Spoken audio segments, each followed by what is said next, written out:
ਜੀ अस्सलाम वालेकुम ਦੋਸਤੋ। ਪਾਕਿਸਤਾਨ ਦੇ ਵਿੱਚ ਆਮਦ ਦੇ ਬਾਅਦ ਸਾਡਾ ਪਹਿਲਾ ਚੱਕਰ ਲਾਹੌਰ। ਇਹ ਤੁਸੀਂ ਦੇਖੋ, ਸਭ ਤੋਂ ਪਹਿਲਾਂ ਮੈਨੂੰ ਜਿਹੜੀ ਦਿਲਚਸਪ ਚੀਜ਼ ਲੱਗੀ ਹੈ ਇਲੈਕਟ੍ਰਿਕ ਨਿਜ਼ਾਮ ਬਿਜਲੀ ਦਾ। ਇਹ ਇੰਨਾ ਜ਼ਬਰਦਸਤ ਨਿਜ਼ਾਮ ਹੈ ਕਿ ਦੁਨੀਆ ਦੇ ਵਿੱਚ ਤੁਹਾਨੂੰ ਕਿਸੇ ਜਗ੍ਹਾ ਤੇ ਨਹੀਂ ਮਿਲੇਗਾ। ਹਰ ਇਨਸਾਨ ਜਿਹਨੇ ਇੱਥੋਂ ਗੁਜ਼ਰਨਾ ਉਹ ਖੁਦ ਬਖੁਦ ਇਹਦੇ ਤੋਂ ਬਚੇ, ਕਿਉਂਕਿ ਉਹਨਾਂ ਨੇ ਆਪਣਾ ਕੰਮ ਕਰਤਾ ਹੈ। ਵਾਪਡਾ ਵਾਲੇ ਨੇ ਹਰ ਪਾਸੇ ਤਾਰਾਂ ਵਿਖਰੀਆਂ।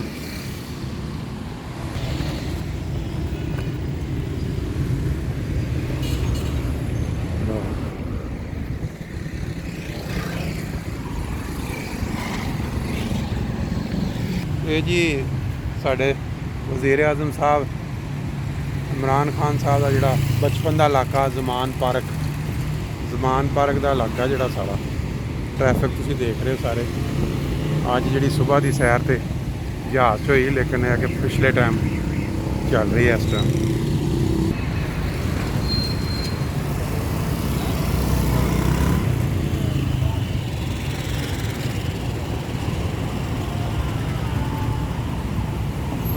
आ जाओ।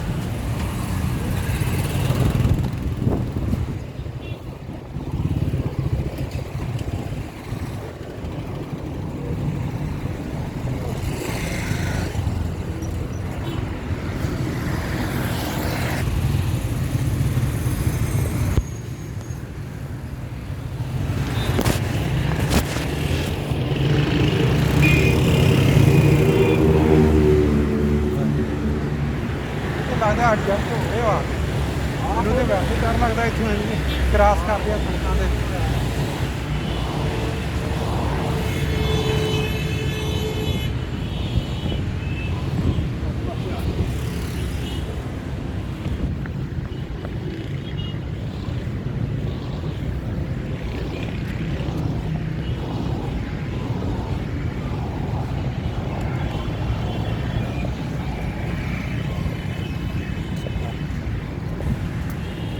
सिग्नल आए हैं उत्ते गड्डी के उत्ते।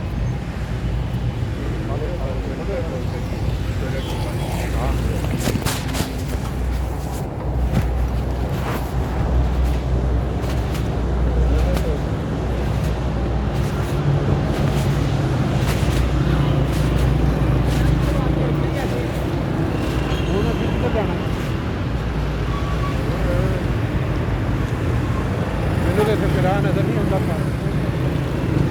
कि असं जाना किधर है, कितने जा रहे हैं? मेन जगह है ना वो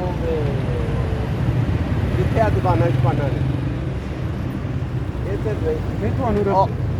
वो जरा ना तारक का घर झंडा लगा ना वो अगले पास दूजे। मेरा ख्याल है अगर किहड़े पासे नहीं वो तो मेन सड़क जी है ना वो उधर सदर की सड़क है। सदर? आहो सदर। अच्छा हाँ वो ਅਸੀਂ ਫਿਰ ਉਹ ਪਰਲੇ ਪਾਸੇ ਹੋਣਾ। ਆਹ ਉਧਰ ਹੋਣੇ ਆ, ਇੱਧਰ ਆ ਜਾਓ।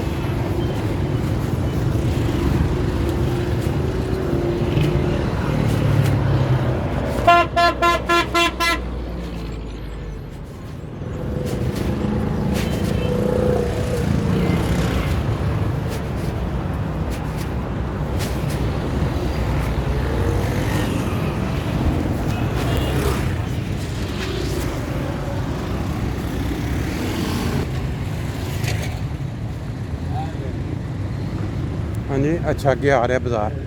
ये सदर दा सदर।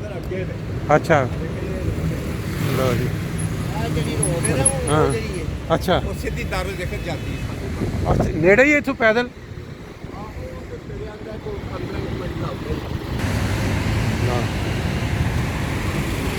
लाहौर दियां तुसी अक्सर बेशतर देखे ने धर्मपुरा थाना ਉਹਦਾ ਇਲਾਕਾ ਤੇ ਇਹ ਉੱਤੇ ਦੇਖੋ। हाँ डबल ट्रैफिक चल रही है।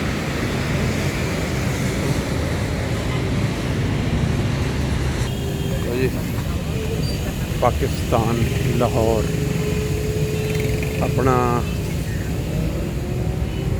9 मार्च 2020 दिन ताज़ा नज़ारे। ਆਫਟਰਨੂਨ ਦੀ ਸੈਰ ਕਰਦਿਆਂ ਨਾਲ ਨਾਲ ਤੁਹਾਨੂੰ ਸੈਰ ਵੀ ਕਰਾ ਦਿੰਦੇ ਸਾਰੀ। ਬੜਾ ਜ਼ਬਰਦਸਤ।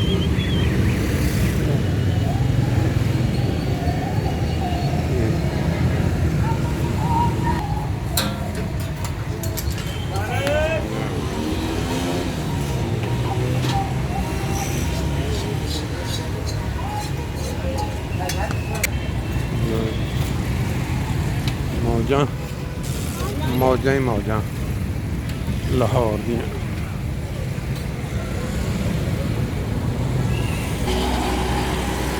ਲਓ ਜੀ ਇਹ ਉੱਤੇ ਸਾਰਾ ਬਿਜਲੀ ਦੀਆਂ ਤਾਰਾਂ ਜੇ।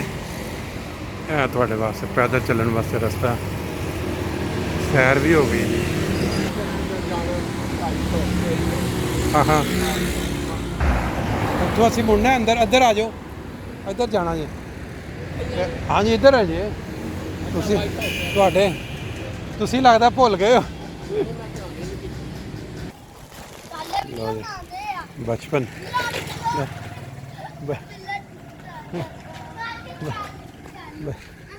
ਬਚਪਨ ਦੀਆਂ ਜਿਹੜੀਆਂ ਯਾਦਾਂ ਨੇ ਨਾ, ਇਹ ਬੱਚਿਆਂ ਨੂੰ ਵੇਖ ਕੇ ਤੇ ਉਹ